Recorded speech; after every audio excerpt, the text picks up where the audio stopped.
नमस्कार, आप देख रहे हैं दूरदर्शन का विशेष सांकेतिक भाषा समाचार। आपके साथ मैं हूं पराक्रम सिंह शेखावत और मेरे साथ हैं हमारे सांकेतिक भाषा के सहयोगी शरद मुटकल।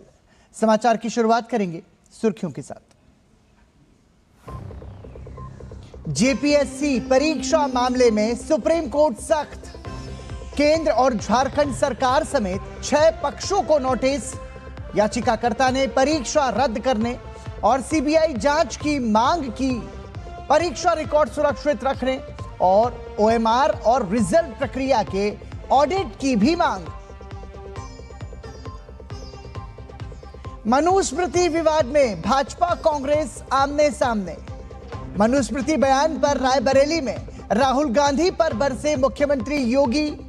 कहा, संविधान की शपथ लेने वाले लोग विरासत को कोसना बंद करें।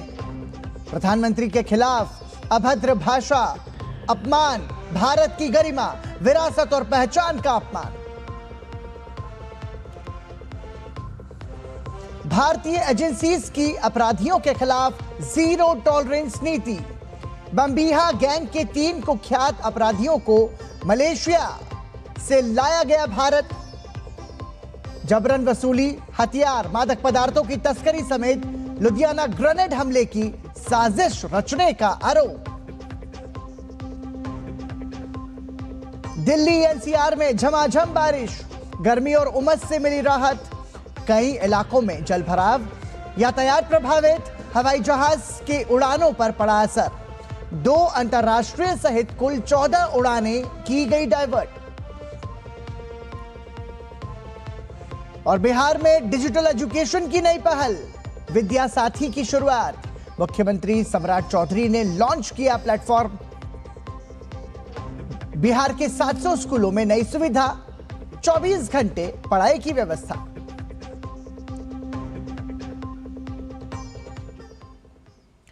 और सुर्खियों के बाद अब खबरों पर नजर विस्तार से। झारखंड सिविल सेवा प्रारंभिक परीक्षा 2025 में कथित गड़बड़ियों को लेकर सुप्रीम कोर्ट ने केंद्र और झारखंड सरकार समेत कई पक्षों को नोटिस जारी किया है। सामाजिक कार्यकर्ता हरिशरण देवगन की याचिका पर सुनवाई करते हुए शीर्ष अदालत ने जेपीएससी, झारखंड एसएससी, सीबीआई और डीजीपी सीआईडी से जवाब मांगा है। याचिका में 19 अप्रैल को आयोजित जेपीएससी प्रारंभिक परीक्षा को रद्द करने और दोबारा परीक्षा कराने की मांग की गई है। याचिकाकर्ता ने परीक्षा में हुई कथित अनियमितताओं की स्वतंत्र और निष्पक्ष सीबीआई जांच की मांग की है। याचिका में जांच के लिए सुप्रीम कोर्ट के रिटायर्ड जज या झारखंड से बाहर के किसी हाईकोर्ट के सेवानिवृत्त जज की अध्यक्षता में स्वतंत्र कमेटी गठित करने की मांग की गई है। साथ ही ओएमआर शीट की स्कैनिंग, कोडिंग, जांच और रिजल्ट तैयार करने की पूरी प्रक्रिया का स्वतंत्र ऑडिट कराने और परीक्षा से जुड़े सभी रिकॉर्ड सुरक्षित रखने की मांग भी की गई है। सुप्रीम कोर्ट ने सभी संबंधित पक्षों से जवाब मांगा है। हमने अपनी याचिका में एक ही बात बहुत स्ट्रांगली रखी है ऑनरेबल कोर्ट के आगे कि जो भी जेपीएससी और जो सीजीएल के जो पेपर्स हैं वो जो हमेशा से सदियों से पेपर बिकता आया है और ख़ास करके झारखंड एक ट्राइबल एरिया है। तो ट्राइबल एरिया के जो बच्चे हैं वो एग्रीकल्चरल फार्मिंग बैकग्राउंड से आते हैं, बड़ी मुश्किल से बहुत सारा पैसा देते हैं, कोचिंग क्लासेस को लाखों रुपए देते हैं और फाइनली मालूम पड़ता है कि पेपर बिक गया। तो जो पेपर बिक गया और इतने सारे पैसे जो उन्होंने कोचिंग क्लासेस में दिए हैं, कोई सुसाइड कर रहा है, किसी के माँ बाप सुसाइड कर रहे हैं, किसी का बच्चा सुसाइड कर रहा है। तो जो झारखंड का जो ट्राइबल समाज है वो बहुत कमज़ोर वर्ग का है। ऊपर से जो हेमंत सोरेन जो सरकार है उस सरकार को लेके जितने भी भ्रष्टाचार के एक जो लंबी चौड़ी लिस्ट है उसको लेके किसी ना किसी को तो आवाज़ उठानी थी। तो मुझे लगा कि ये सही जगह है, सही बच्चों का सही जवाब का सही उनका साथ देने का सही समय है। तो इसलिए ये याचिका दायर करी। जो झारखंड में सरकारी भर्तियों में धांधली और पेपर लीक के खिलाफ छात्रों के गुस्से ने अब राज्यव्यापी आंदोलन का रूप ले लिया है। छात्र नेता देवेंद्र महतो के नेतृत्व में भर्ती सुधार यात्रा का आगाज रामगढ़ जिले के गोला प्रखंड स्थित नेमरा गांव से हो गया है, जिसे दिशोम गुरु शिबू सोरेन की जन्मस्थली और पैतृक गांव के रूप में जाना जाता है। छात्र नेता देवेंद्र नाथ महतो के ऐलान के मुताबिक आज से झारखंड के सभी 24 जिलों में 24 संकल्प के साथ जेपीएससी और जेएसएससी की परीक्षा में गड़बड़ियों को लेकर भर्ती व्यवस्था सुधार यात्रा निकाली जा रही है। इस यात्रा का उद्देश्य केवल किसी एक परीक्षा को रद्द कराना नहीं, बल्कि झारखंड की पूरी भर्ती व्यवस्था में सुधार, पारदर्शिता और जवाबदेही की मांग को लेकर छात्रों और आम लोगों के बीच जागरूकता पैदा करना है। भर्ती व्यवस्था सुधार यात्रा दिसुम गुरु शिबू सोरेन जी के पैतृक गांव और उनके प्रतिमा पर आशीर्वाद प्राप्त करके साथ ही साथ देश के और हमारे झारखंड प्रदेश के तमाम आंदोलनकारियों का, तमाम शहीदों का आशीर्वाद प्राप्त करते हुए हम लोग जो आज भर्ती व्यवस्था सुधार यात्रा 24 जिलों से निकल रहे हैं और 24 जिला 24 संकल्प एक आवाज भर्ती व्यवस्था में सुधार के संकल्प के साथ निकल रहे हैं। आज से जो यह यात्रा का शुभारंभ हो रहा है, महज एक यात्रा नहीं बल्कि एक संकल्प है। कांग्रेस नेता राहुल गांधी के मनुस्मृति को लेकर दिए गए बयान पर अब सियासत तेज हो गई है। उत्तर प्रदेश के मुख्यमंत्री योगी आदित्यनाथ ने राहुल गांधी पर तीखा हमला बोला है। रायबरेली में आयोजित एक कार्यक्रम में मुख्यमंत्री योगी आदित्यनाथ ने कहा कि संविधान की शपथ लेने वाले लोग देश की परंपरा और विरासत को कोसने को अपना अधिकार समझते हैं। उन्होंने राहुल गांधी पर उत्तर प्रदेश और भारत का अपमान करने का आरोप लगाया। संविधान की शपथ लेकर के आप भारत की परंपरा को, भारत की विरासत को कोसना अपना जन्मसिद्ध अधिकार समझते हैं। आप यूपी के बाहर जाते हैं तो यूपी को लांछित और अपमानित करते हैं। भारत के बाहर जाते हैं तो भारत का अपमान करते हैं। आप मनु पर या राम पर या भारत की विरासत पर टिप्पणी करते हैं। मनु को जानना है तो आप अथर्ववेद पढ़िए, आपको सारी जानकारियां मिल जाएंगी। साथ ही मुख्यमंत्री योगी आदित्यनाथ ने राहुल गांधी पर निशाना साधते हुए प्रधानमंत्री नरेंद्र मोदी के खिलाफ दिए गए बयानों को लेकर भी सवाल उठाए। मुख्यमंत्री योगी आदित्यनाथ ने कहा कि भारत के प्रधानमंत्री पर अभद्र भाषा का इस्तेमाल सिर्फ एक व्यक्ति का नहीं बल्कि भारत की गरिमा, विरासत और पहचान का अपमान है। उन्होंने कहा कि जिम्मेदार पदों पर बैठे लोगों को ऐसी गैर जिम्मेदाराना टिप्पणियों से बचना चाहिए। आप जब भारत के प्रधानमंत्री जी के खिलाफ अपमानजनक टिप्पणी करते हैं, अभद्र भाषा का प्रयोग करते हैं, तो ये अभद्र भाषा सचमुच आप भारत को अपमानित करते हैं, भारत की विरासत को अपमानित करते हैं, भारत की वर्तमान पीढ़ी के सामने पहचान का संकट खड़ा करते हैं, क्योंकि यह इंस्टीट्यूशन संदेह के दायरे में खड़ा होता है। और आपको इस प्रकार की गैर जिम्मेदाराना हरकतों से अपने आप को बचना पड़ेगा। राजधानी दिल्ली के तालकटोरा स्टेडियम में संत शिरोमणि श्री गुरु रविदास महाराज जी की 650वीं जयंती के उपलक्ष्य में एक भव्य कार्यक्रम का आयोजन किया गया। समरसता संकल्प अभियान के अंतर्गत आयोजित पावन माटी कलश वंदन एवं वितरण कार्यक्रम को संबोधित करते हुए भारतीय जनता पार्टी के राष्ट्रीय अध्यक्ष नितिन नवीन ने विपक्ष पर तीखा हमला बोला। उन्होंने बिना नाम लिए कांग्रेस पर निशाना साधते हुए कहा कि जिस वंदे मातरम ने देश की आजादी की नींव रखी और जो वीरों का गान बना, आज भी कुछ लोग उसका अपमान कर रहे हैं। जिस वंदे मातरम ने इस देश के आज़ादी की नींव रखी, हमारे बलिदानियों के लिए वीर गान बने, उस वंदे मातरम को भी अपमानित करने का काम इस देश के लोग अभी भी कुछ लोग कर रहे हैं। लेकिन मैं कहता हूं उन लोगों को कि ये देश की मिट्टी में इतनी ताकत है कि जब लोधी और जैसे लोग, सिकंदर जैसे लोगों के मन का परिवर्तन हो सकता है, तो आने वाले समय में इस देश की मिट्टी की ताकत इतनी है, जिन्होंने वंदे मातरम का अपमान किया है, उनके मन मस्तिष्क का भी बदलाव भारत की जनता करके देगी। भारतीय एजेंसी की बड़ी कार्रवाई। विदेश भागे बम्बिहा गैंग के 3 कुख्यात अपराधियों को मलेशिया से भारत लाया गया है। ये फरार अपराधी जसप्रीत सिंह, अजय सिंह और पवनदीप सिंह बम्बिहा गैंग से जुड़े हैं।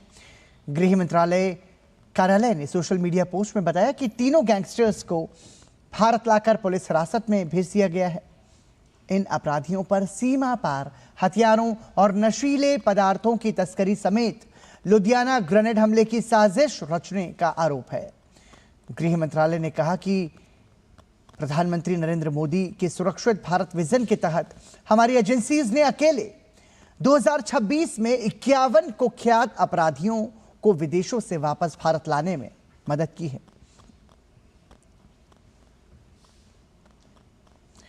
बिहार के स्कूली बच्चों के लिए डिजिटल पढ़ाई की दिशा में एक बड़ा कदम उठाया गया है।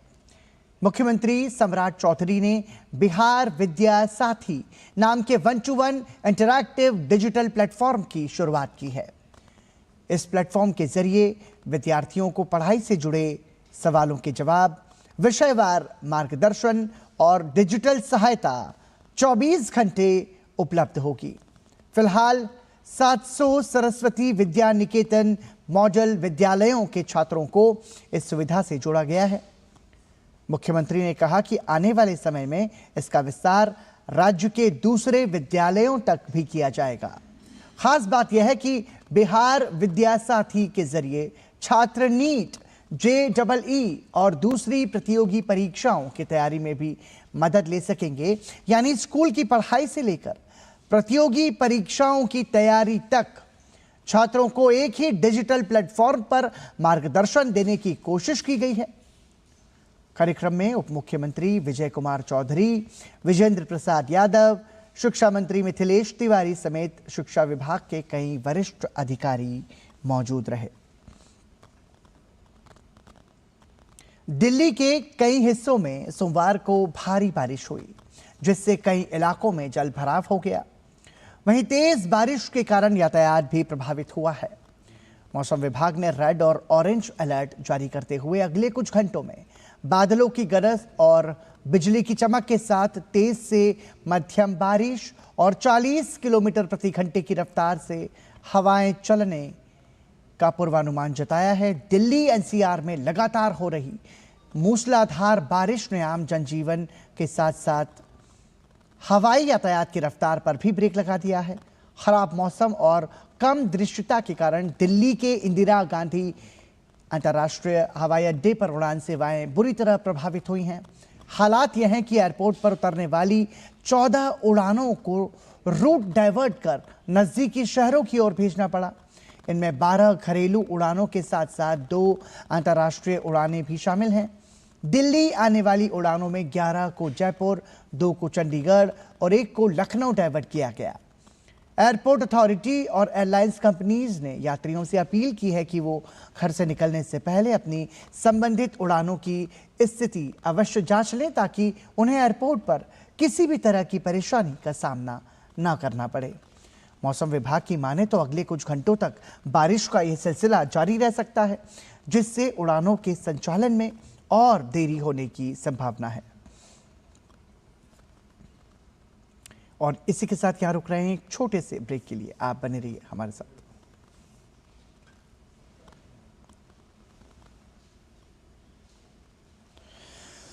आपके पास कुछ ऐसा है जो आपकी दुनिया बदल सकता है। जानते हैं क्या?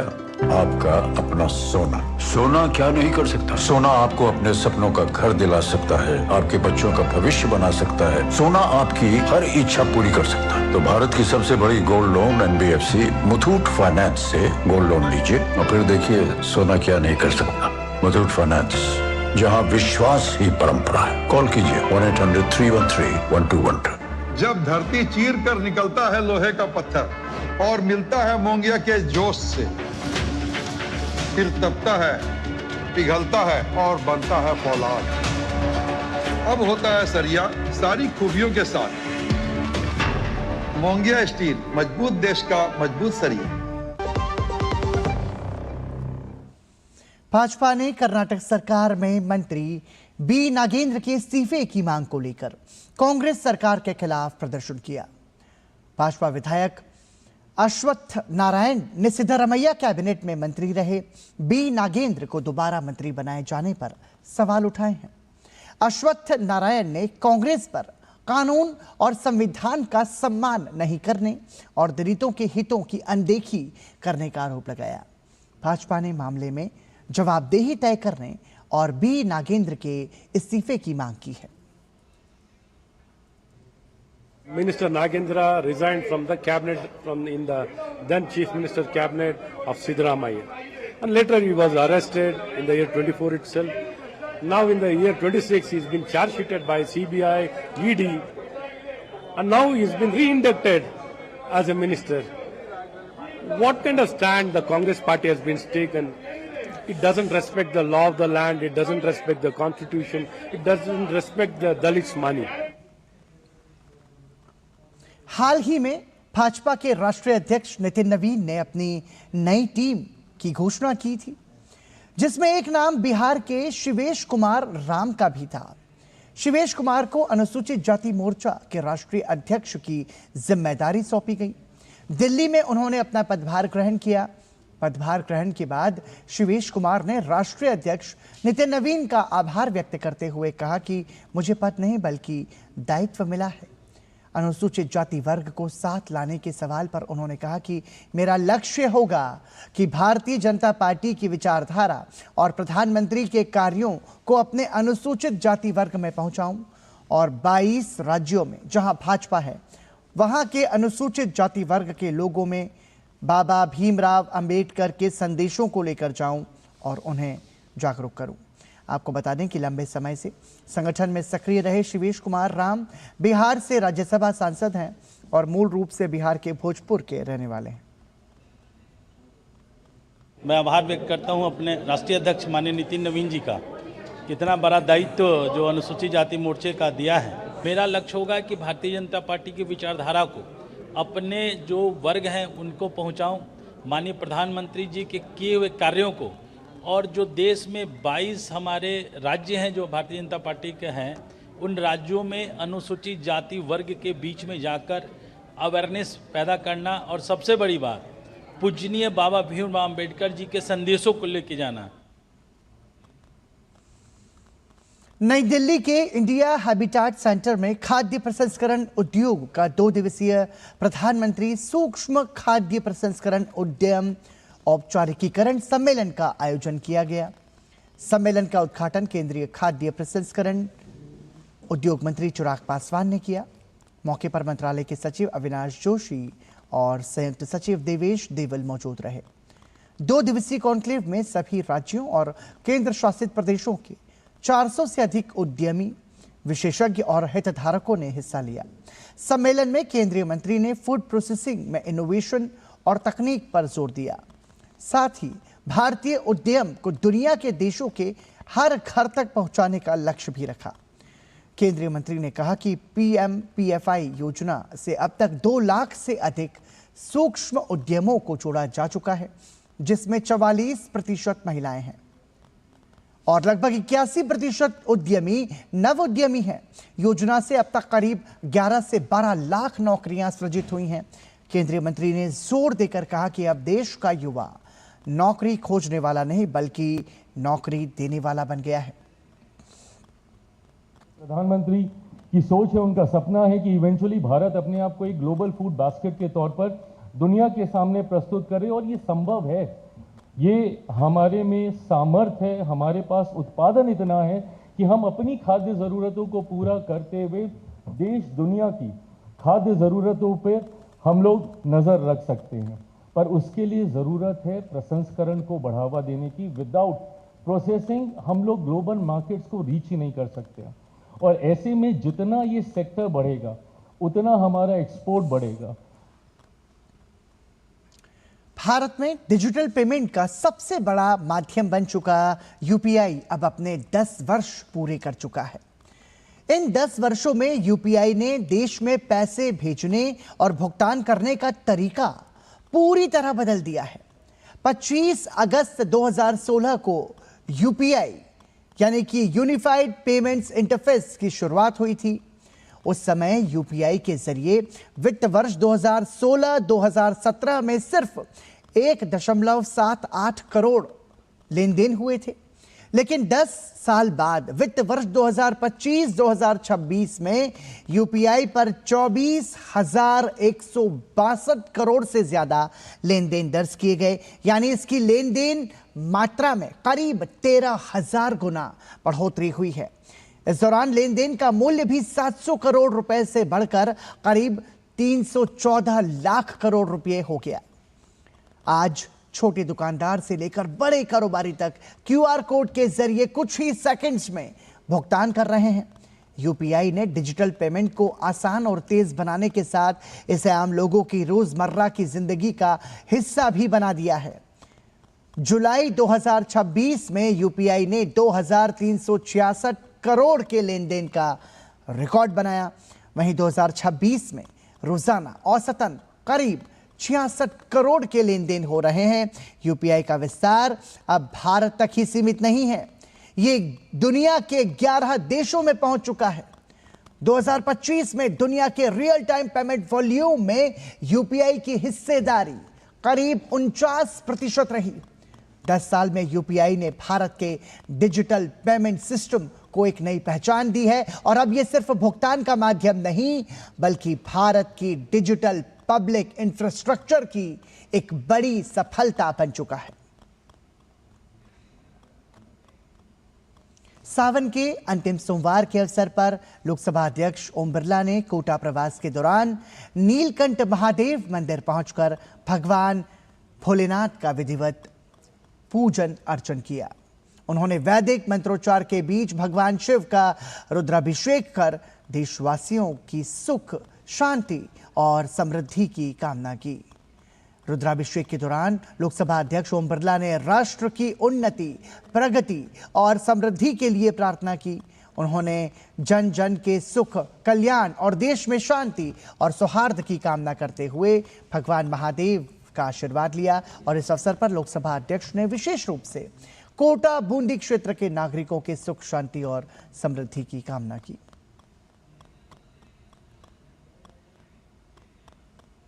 कोलंबो टेस्ट के दूसरे दिन भारत ने ताजा समाचार मिलने तक 9 विकेट के नुकसान पर 489 रन बना लिए थे। भारत ने आज 5 विकेट पर 300 रन से आगे खेलना शुरू किया। सारांश जैन 6 रन बनाकर आउट हुए। ऋषभ पंत और ध्रुव जुरेल के बीच 112 रन की साझेदारी देखने को मिली। ऋषभ पंत 63 रन बनाकर लंच के बाद आउट हुए। वहीं ध्रुव जुरेल ने शतक पूरा करने में सफलता पाई। पहले दिन भारत के लिए देवदत्त पडिक्कल ने 117 रन की पारी खेली थी, जबकि कप्तान शुभमन गिल ने 50 रन बनाए थे। उज्जैन में एक सैंडविच शॉप का उद्घाटन चर्चा का विषय बना हुआ है। वजह कोई नेता, अभिनेता या स्थानीय सेलिब्रिटी नहीं बल्कि एक ह्यूमनॉइड रोबोट था जिसने बेहद अनोखे अंदाज में दुकान का उद्घाटन किया।